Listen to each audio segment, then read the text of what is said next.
नमस्कार शेतकरी मित्रांनो, मी संदीप जाधव पाटील बायोटेक तंत्रज्ञानात तुमचं स्वागत करतो।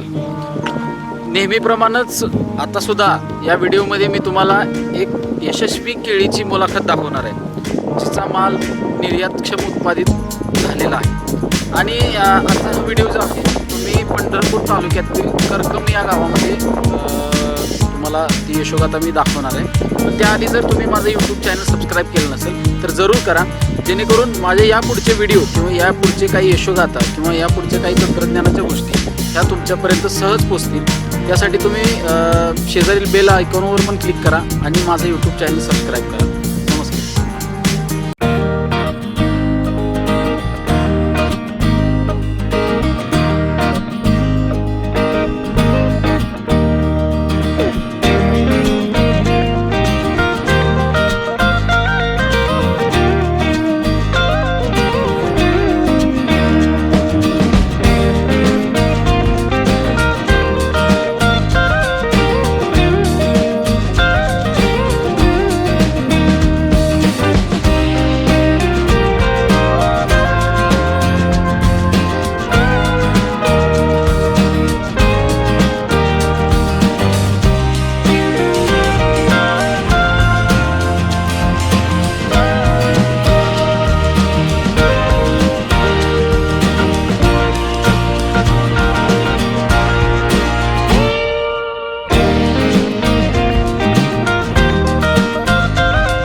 शेतकरी बंधूंनो नमस्कार। पंढरपूर तालुक्यातील करकम या गावामध्ये आज आपण या शेतकऱ्यांची यशस्वी मुलाखत पाहत आहात। आणि यामध्ये ज्या पद्धतीनं इथं नियोजन झालं तर या आधीच्या व्हिडिओमध्ये तुम्ही बघितलेलेच आहे की कशा पद्धतीनं इथं म्हणजे एक्सपोर्ट क्वालिटीचा माल उत्पादित झालेला आहे। तर त्या शेतकऱ्यांची एक छोटीशी मुलाखत मी आज घेतोय। देशमुख साहेब, तुमचं पूर्ण नाव आणि पत्ता वगैरे पूर्ण माहिती सांगा। पूर्ण नाव पांडुरंग महादेव देशमुख, मुक्काम पोस्ट करकम, तालुका पंढरपूर, जिल्हा सोलापूर। मोबाईल नंबर तुमचा? Mobile number 9921084346। तुम्हाला एकूण किती क्षेत्र आहे आता इथं? इथं एकूण 9 एकर क्षेत्र आहे। 9 एकर। मग 9 एकरामध्ये केळीची लागवड किती एकरवर केली आहे आपण? 30 गुंठ्यामध्ये केळीला आहे, 1050 झाडं बसलेली। बरं, किती तारखेला लागवड केलेली होती ही? लागण 23 मार्च 2018 ला। 23 मार्च 2018 म्हणजे आज किती दिन? आजची तारीख आहे 13/1/2019 म्हणजे आज किती दिवस? 9.5 महिने झाले। आज म्हणजे 9.5 महिन्याचा हा प्लॉट आहे। आणि दुसरी गोष्ट, किती बाय किती अंतर ठेवलेलं आपण? हे असं 7 आहे ना असं 5, म्हणजे 7x5 वर इथं लागवड झालेली आहे।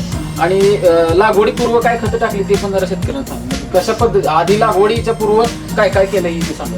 लागवडीपूर्व नांगरट रोटून घेतलेलं आहे, 2 टेलर शेणखत घातलं होतं। त्यानंतर 1 महिन्याने बेसळ डोस लागण केलं आपलं, म्हणजे रासायनिक खत सोबतचं पाटील बायोटेकचा डोस। परत 3 महिन्यानंतर परत 5 महिन्यानंतर, म्हणजे साधारणतः 2-2 महिन्याच्या हिशोबाने 3 बेसळ डोस आणि आळवण्या प्रत्येक महिन्याला। आळवणे किती झालेले? 7 ते 8। या व्यतिरिक्त अजून काय खतं वापरली आपण? दुसरं कुठली? म्हणजे फक्त बेसळ डोस 3 आणि आळवणे 5 ते 6।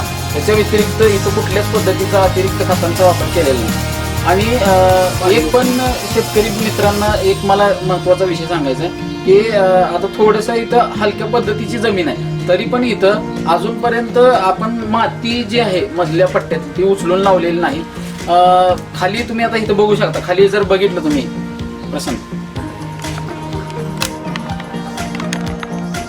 तर इथं आम्ही ना कुठल्याच पद्धतीनं अजून ही जी केळीची सरी जी आहे सरी ना ती पूर्णपणे अशी रिकामीच ठेवलेली आहे, म्हणजे ह्याला कुठं माती लावलेली नाही किंवा काय नाही. आणि बुंदेची साईज पण तुम्ही बघू शकता, जवळजवळ 28-30 इंचाच्या आसपासची बुंदेची ही साईज इथं आलेली आहे. आणि ही जी मधली ज्यावेळेस केळी हे करण्यासाठी जी तास मारलेलं आहे ते तास सुद्धा आम्ही अजून इथं बुजवलेलं नाही. आज जवळजवळ अजून एक 8-15 दिवसामध्ये हा माल हार्वेस्टिंग होणार आहे. तर अशा पद्धतीचं हे आता इथं तुम्ही बुंदेची साईज सुद्धा बघा, हा बुंदा आहे या पद्धतीचा आहे, हा पूर्ण आहे. आणि इथं या पद्धतीचा घड आहे. साधारणतः जास्त मोठं तुम्ही बोगस न बोलता कमीत कमी 28 ते 30 किलोची रेंजमध्ये इथं सध्या म्हणजे ॲव्हरेज पडेल अशा पद्धतीचं नियोजन आज या करकम या गावामध्ये केलेलं आहे. शेतकरी मित्रांना मला अजून एक विचारायचं म्हणजे समजा तुम्ही आता ही जे आपलं एकदम तंत्रज्ञान वगैरे वापरता त्यामध्ये तुम्हाला इतर जे शेतकरी आणि आपल्या ह्याच्यामध्ये काय फरक सांगायचं म्हणजे वेळेला किंवा कशा पद्धतीने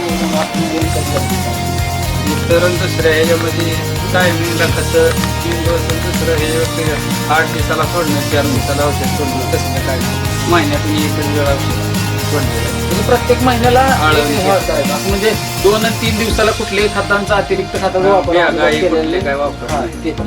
आणि दुसरी एक गोष्ट की एका वेळेस आपली वेन झाली एका महिन्यात एका महिन्यामध्ये पूर्ण वेन झालेली. म्हणजे आज 9.5 महिन्यामध्ये हा प्लॉट हार्वेस्टिंगला आलेला आहे. म्हणजे ही काय साधी गोष्ट नाही, कारण जनरली लोकांना कमीत कमी 12 महिन्याच्या आसपासचा कालावधी लागतो.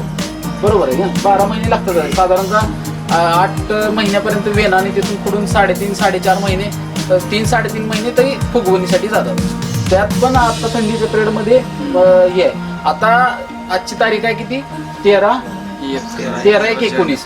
आज आजच्या घडीला सुद्धा कडक थंडी असताना इथं कुठल्याही पद्धतीचं काय आहे रोग करपा रोगाचा अटॅक नाही. त्यानंतर कुठेही पिवळेपणा तुम्हाला दिसून येत नाही. म्हणजे हे सगळं नियोजन कधी अचानक नाही होऊ शकत. ह्याच्यासाठी सुरुवातीपासूनचं नियोजन पाहिजे, तरच तुम्हाला असा आदर्श स्थितीचा प्लॉट हा तुम्हाला इथं मिळू शकतो. त्याच्यासाठी तुम्ही किंवा म्हणजे हे शेतकरी बंधू जे आहेत तुमच्याकडे जर समजा 5 ते 10 एकर तर त्यासाठी 1 एकरासाठीच ते पाटीलवाडीचं तंत्रज्ञान तुम्ही वापरून बघा आणि त्यानंतर तुम्ही विश्वास ठेवा.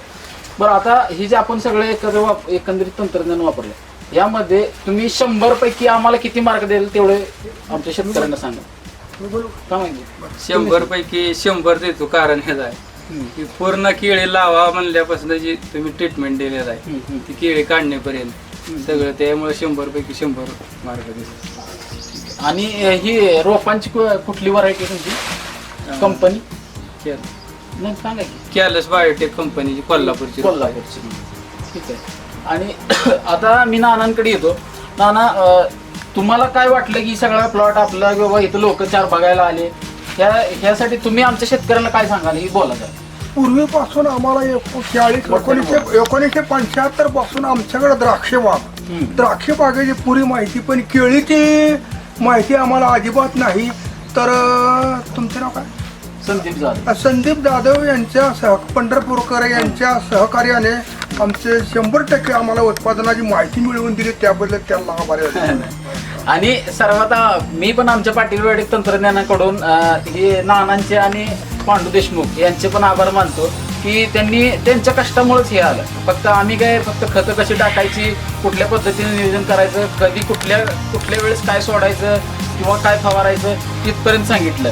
तर हे जे तंत्रज्ञान होतं तर ह्याच्यासाठी संपूर्ण तंत्रज्ञान वापरणंही गरजेचं आहे. म्हणजे आधीमधून नाही होऊ शकत. म्हणजे जर समजा 5-6 महिन्याची केळी आहे तिथून तुम्ही म्हणाल की आम्हाला तंत्रज्ञान वापरायचं, त्या गोष्टी किंवा त्या पट्टीमध्ये तुम्हाला तसे परिणाम दिसत नाही, तसं उत्पन्न मिळत नाही.